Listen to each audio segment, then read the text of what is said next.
In my last video when I installed CarPlay on the Tundra, people absolutely loved it. However, there were some people that wanted that OEM screen, and that's where this video comes in. We're gonna make it super stock, super OEM, using this little device right here from CARabc. This small metal box will give you Apple CarPlay, and of course, it's gonna be all plug and play. So just like in the last video, step 1, remove and unplug the accessory power section using a pry tool. Now, a lot of people ask me, why don't we just use a screwdriver? Trust me, you don't want to use a screwdriver on this unless it's a plastic screwdriver, because you don't want to damage anything. All the plugs should come off easily, and now you're on to the next step. Remove and unplug the AC power controls. I mean, this is all plug and play to get CarPlay in your vehicle, and I'm doing this with a camera in my hand, guys.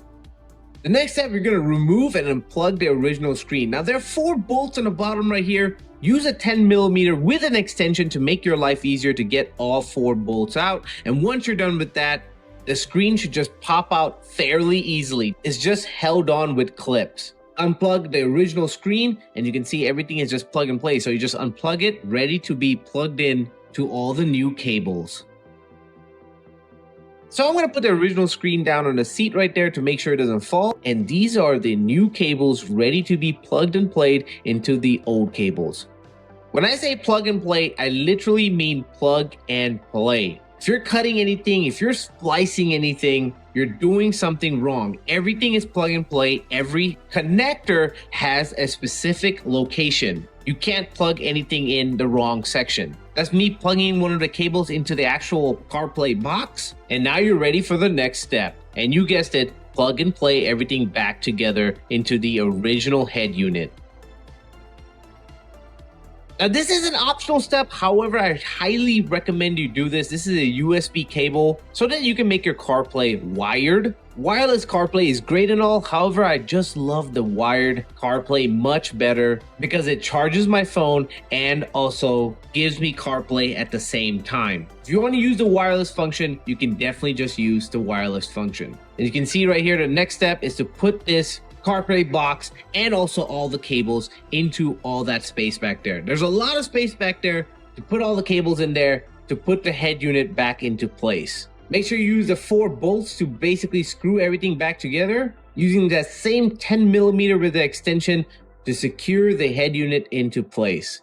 Here's the USB. Make sure you leave that out because you're gonna just basically run it down all the way to the bottom so you can plug your iPhone in and make it wired CarPlay. Not gonna lie, I absolutely love the giant screen from my last CarPlay video on the Tundra. However, there's something with the OEM original Toyota interface and the Toyota screen that just makes me feel like that's what I like better. So we're doing this all into reverse, basically plugging everything back in, putting everything back into place. And here's the actual USB. I just made a little hole for temporary for right now. I might do a cleaner job later, but it's all the way at the bottom right there. It still looks good in my opinion. And once you slam it into place, you're good to go. Look at that. It took me 10 minutes to do this with the camera in my hand, guys. Truly an awesome system.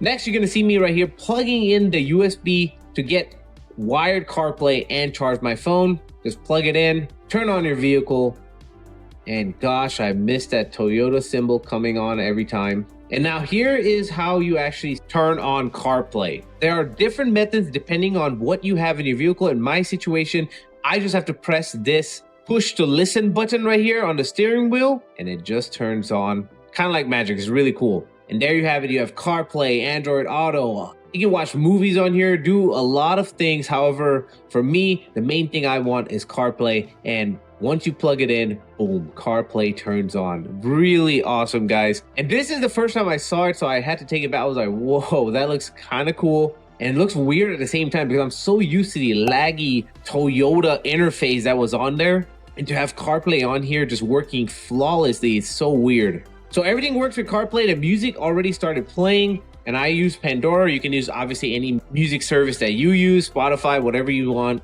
And the music plays through the speakers. And then also obviously backup camera works and everything like that because this is the original screen, guys. Everything works like normal, except now you have CarPlay. You could even probably sell this vehicle for $1,000 more because it has CarPlay in it. And these trucks did not come with CarPlay already installed. And CarPlay is a pretty sought after thing at the moment. So I'm absolutely loving this. 10 out of 10 for me, guys. In my opinion, I love it, and it looks like Toyota actually installed this. Links are going to be in the description section of the video below. You guys already know it, but that's pretty much it for this video. Catch you in the next video. Kinjus here saying thanks for watching and peace.